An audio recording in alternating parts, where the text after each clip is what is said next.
Bila nak cerita hadis tak sahih ni, bagi kita saja, saya nak rakaman ni ada supaya nak, dulu kita cerita dah tapi nak ingat kan. Kadang-kadang bila tak sahih tu, sampai Tuhan halal jadi tak halal. Buat contoh yang ekstrim yang selalu saya buat lah. Selalu saya nak buat. Ada hadis tak sahih. Dia kata idza jama'a ahadukum imra'at zawjatahu aw jariyatahu fala yanzur ila farajiha fa innahu yurisul amal. Jika seseorang menyetubuhi isteri dia ataupun jariah dia, saya sebut tajuk tu belakang nak tidur mengkik leh. Ni jangan main ni Tok Hakim dah depan ni.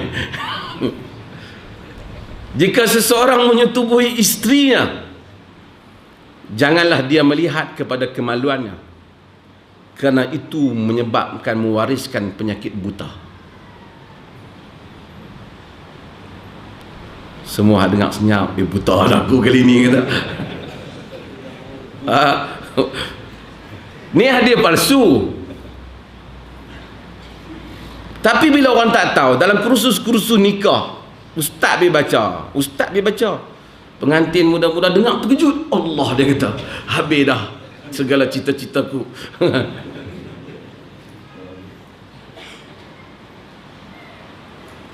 Ustaz baca, dia pun langgar kan. Ini tak mungkin, kerana Allah Azza wa Jal telah halalkan isteri untuk lelaki. Sulaiman bin Musa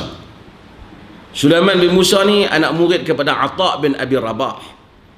Atha bin Abi Rabah ni tabi'in, seorang yang hebat. Tentu Atha bin Abi Rabah hebat sebagai orang kulit hitam, bekas hamba, pakar di dalam haji, ilmu haji. Haji ni Atha bin Rabah. Khalifah pun mai tanya kat dia. Beratok, kena beratok. Khalifah kena beratok nak tanya hukum kat dia. Atha bin Abi Rabah ni hebat. Dia tak macam saya, tak macam mungkin sebagian orang. Khalifah Sulaiman bin Abdul Malik mai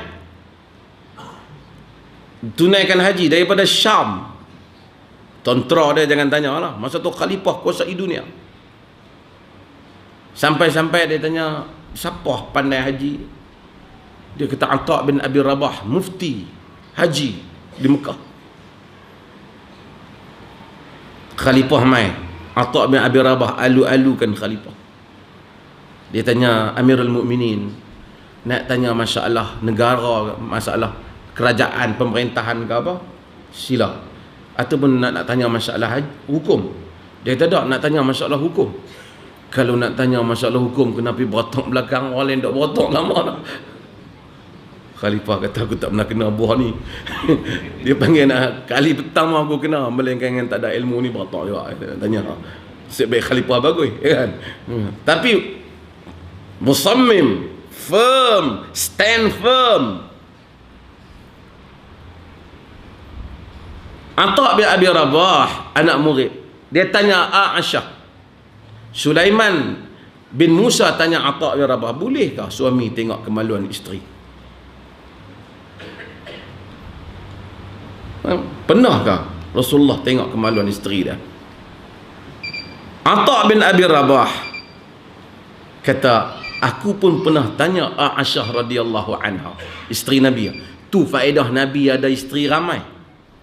Supaya apa? Supaya bukan semua isteri dapat cerita benda. Kita ni, kita tak macam dengan Nabi di sudut akhlak kita. Aisyah tu isteri yang paling cemburu. Tapi bila orang tanya Aisyah macam mana Nabi, kana khuluquhul Quran, akhlaknya Quran. Dia tak macam isteri kita kan. Bukan semua lah, ada isteri kita yang bagus. Setengah orang isteri kan, hak orang perempuan bagus belakang tu. Sekali dia kata, karut mufti ni kata kat kita.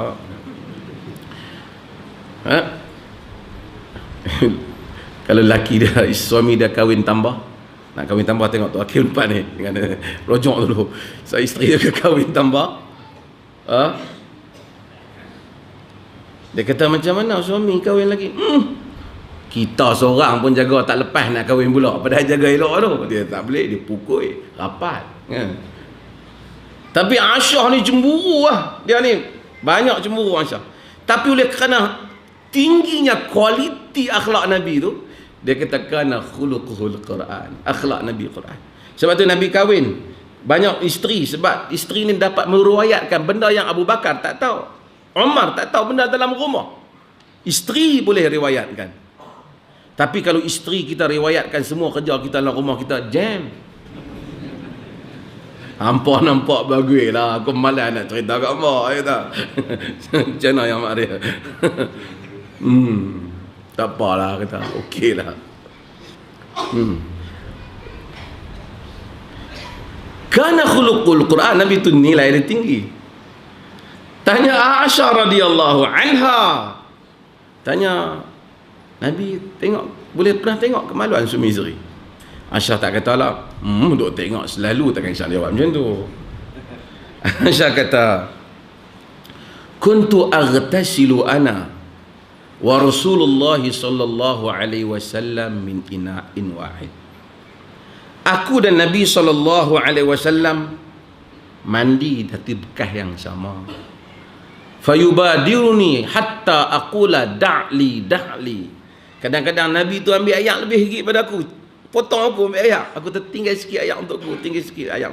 Maksudnya bergurau. Mandi. Aisyah tak katalah. Memang duk tengok. Tapi dia habang tu lah. Hang faham lah. Jadi mandi suami isteri sama ni sunat juga. Apa sunat? Jadi bahan-bahan ni balik-balik. Abang Noja, jom kita mandi sekali. Mufti kata, abang ni buang tabiat. Pergi dengar selama mufti ni. Kata dua tua-tua. Tak apalah, tak mau tak apa, tapi sunnah. Sebab tu Nabi ni romantik. Mandi sekali. Ni kita lagi kuat. Dah, bukan Tok Imam sini, Tok Imam tempat lain kan. Dah jadi Tok Imam ni cengih dengan bini. Hanya kalau main-main aku Tok Imam bini kita tak berani sejak dia Tok Imam Kadang-kadang fiqah kita pun payah kan. Tak apalah nak berpendapat tu, tapi perleh ni dia luas sikit. Bukan kata hak tempat tu salah. Sentuh lelaki perempuan, suami isteri, tak batal wudu kalau tidak menyebabkan syahwat. Tak mengeluarkan air madi. Qabbala an-nabiy sallallahu alaihi wasallam ba'da azwajihi thumma qama wa shalla. Nabi cium sebagian isteri dia dan kemudian bangun dan salat. Dan riwayat yang lain Aisyah kata, kuntu muttaji'an baina yaday Rasulillah sallallahu alaihi wasallam wa fi shalah. Aku muttaja'atan, aku tidur melentang di depan Nabi tengah solat. Bila Nabi sujud, falamma arada an yasjuda ghamaza rijlai. Bila Nabi nak sujud, Nabi ramah kaki aku supaya aku perasan. Faqabattuhuma, aku tarik sikit kaki aku bagi ruang kat Nabi nak sujud. Nabi pegang.